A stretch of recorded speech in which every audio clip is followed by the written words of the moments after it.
Hi, welcome to the Creative Treehouse. My name is Robin Broom and I am an independent Stampin' Up! Demonstrator in the United States. Thanks for joining me in the Treehouse today. Today's project is a Christmas card. We've been making lots of these in the Treehouse in the recent weeks, and this one features a wonderful designer series paper that's in the current mini catalog. It's called Peaceful Place, and it has wonderful like gray and silver shimmery papers. They are awesome both sides of the paper, and this particular one looks like this, and you can cut 6 card fronts out of the one piece of 12 by 12 designer series paper. And as long as you make it the 4 inches, so then you'll have 4, 4, and 4, and then 4, 4, and 4, so you'll get 6 of them, 4 by 5 1/4. And because this pattern is duplicated on the other side, so one side's this way and one side's this way, you'll end up with just a little strip in the middle that you could probably use for something else. So that is the designer series paper, and I will be using that's a different one. I'm going to be using a die from the So Many Snowflakes, and it's this die, and it cuts out this particular snowflake, and we're going to be using that one today. And we will be using our blending brush, and our sentiment is going to come from the Poinsettia Petals set, and it's this Merry Christmas. It's just a really pretty font. So those are the things we're going to be using, and possibly even a rhinestone gem.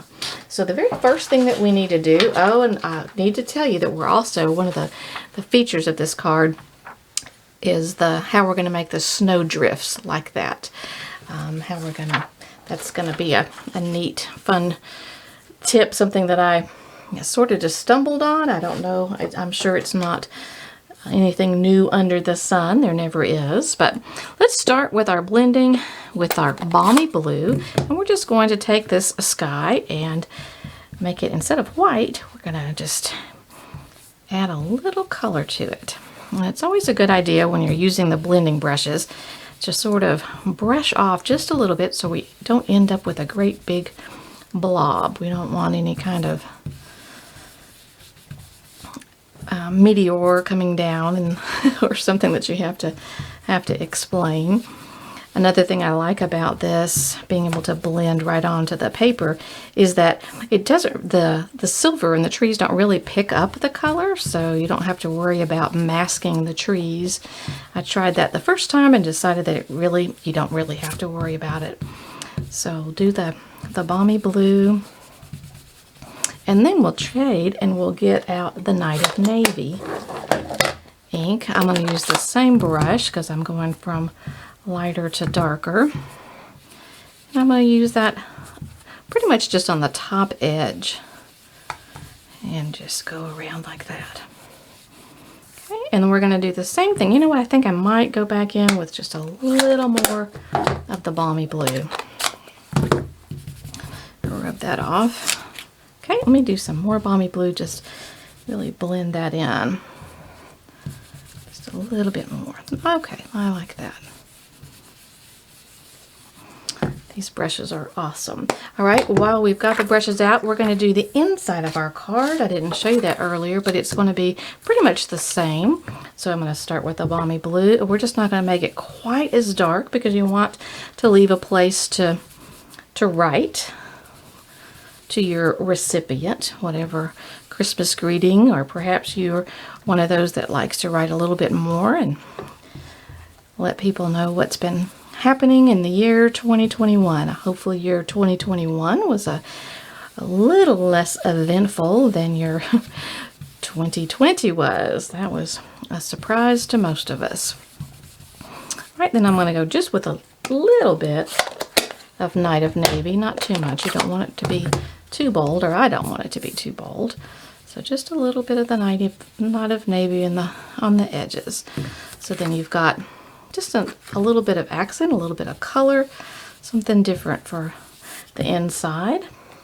All right, so we're done with those particular inks. And I think we can probably even remove that. So we've got this left. Now let's get into actually I'll move that and we'll do this one. Let's get into the snow. All right, so what I have done is I have stamped, like I said, with the Merry Christmas sentiment from the poinsettia stamp set, and now we're going to tear it. And basically I made it the 4 inches across and about anywhere between like 1 3/4 to 2 inches, and sometimes I even made the back one a little bit taller. So, but then I'm going to tear it, and I just happen to want my front hill to do like this, so I'm going to take it and I'm going to tear it towards me, and I want to make it taller up here and kind of gradually go down. So I'm just going to kind of be meandering my way across the snowdrifts. All right, so then I've got my first one, and then I would like my next one to go the opposite direction. Okay, so I'll just tear that. Again, I'll just tear it. Actually, I need to tear it this way towards me. Is that right? Let me look.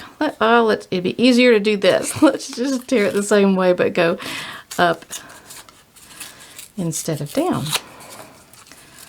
All right, I'm gonna tear. Let's see how it tucks in. Is that good? Yeah, we can actually probably just increase it just a little bit. All right, I'm gonna tear it a little bit more since I tore it backwards. Let's see how that will do. And we can actually set that up like that. That looks pretty good. Okay. Actually, you know what? I'm being a little bit too perfectionistic with this. Sorry, guys. I want you to be able to see both of the hills. Okay. So it's going to look more like that. All right, and what we're going to do, and I think you could actually leave it like that, just torn, and I think it would be fine. But what I ended up doing, I tried different things, and the thing that I thought worked the best was I took the re-inker, the Versamark re-inker, and I just took it and let me show it to you with the regular one, and I just dribbled it across all the torn like that. Just kind of smoothed it out on both of the snow drifts, and then I put it in for the original one. I put it in something similar to the dazzling diamonds that Stampin' Up! Used to have, and heat embossed it, or just got the heat tool out. And I also tried it, and that's the one that we'll do. I tried it just a few minutes ago. I tried it with the white embossing powder. So again, you're just taking the Versamark refill and just kind of squirting it and gently and just moving it across. It doesn't take a whole lot. And then sprinkling on this, in this case, the white embossing powder on it, and then using the heat tool and heating it up. And it just kind of gives it a little bit more dimension, and I liked the look of it. So let's put that together. And what I did for this one was I actually adhered this one completely down with the liquid glue. And then on the front one, I used dimensionals. So let's put a little bit of liquid glue on this one. And I think I want it up just a little bit more so that it'll show. All right, and then on this one, we will use dimensionals, and again, just giving it a little bit more dimension. Notice I had my Merry Christmas. What turned out a little bit too light. It was time for a refill on my Night of Navy. It's also nice that you can use just the end pieces of your dimensionals. Alright, and then we'll stick that down, and I'll make that one actually go all the way to the end. Alright, and I just like the way that, I really like that. Alright, and I think we needed the little snowflake up there, and this snowflake has enough of the dark, or large enough, I believe, that we can use the liquid glue. I actually put my original one up with a mini dimensional. Alright, that should do the trick. we'll just stick him right here. One thing about your paper when you're cutting it, your trees are going to be different because it's a whole line of trees. So sometimes one of your pieces might have a larger tree here, and so it's going to vary. But so there is that. And do you think we should put sure, let's put one of the rhinestone basic jewels in here. Let's see. I've had people use the take your pick tool is just awesome, and people prefer different ones. I think I preferred it to pull it up with the little pokey bit and put it down. Ah, yes, that looks great. Okay, so we'll move the gems out of the way. And then on the inside, we'll do something very similar. We've already colored it, and so all we need to do is put another snowflake. And we'll put another snowflake right here, and it will be done. We can go ahead and adhere this to our Night of Navy card base, which is the 5.5 by 5.5 by 8.5, and it's scored at 4 1/4. So let's stick this on here. But I hope you liked the snowflake or the snowdrift idea of how to do the edge of snowdrifts. And see what you like better. If you happen to have any of the dazzling diamonds, and can use that, or just use the white embossing powder. And there you've got your card. Let me flip this on the inside. I'm not seeing my other snowflake. So somehow I'm always missing something. I blamed the puppy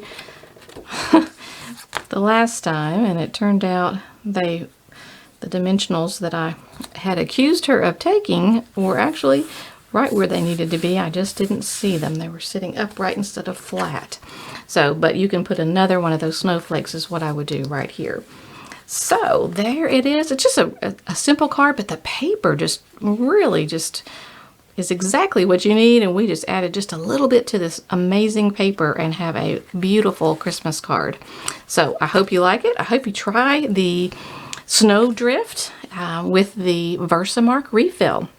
So thanks for watching, and thanks for subscribing to my YouTube channel. If you haven't already, please do so. I love to see the subscribership grow, and working my way up to 1,000. That's my goal, and I'm getting closer and closer. Perhaps when you watch this, I may have already surpassed that. And I am doing my best to make a video a week, and it's been a lot more challenging with a puppy, but that's okay. We are persevering. So thanks so much for watching, and I'll see you next time on the Creative Treehouse. Bye-bye.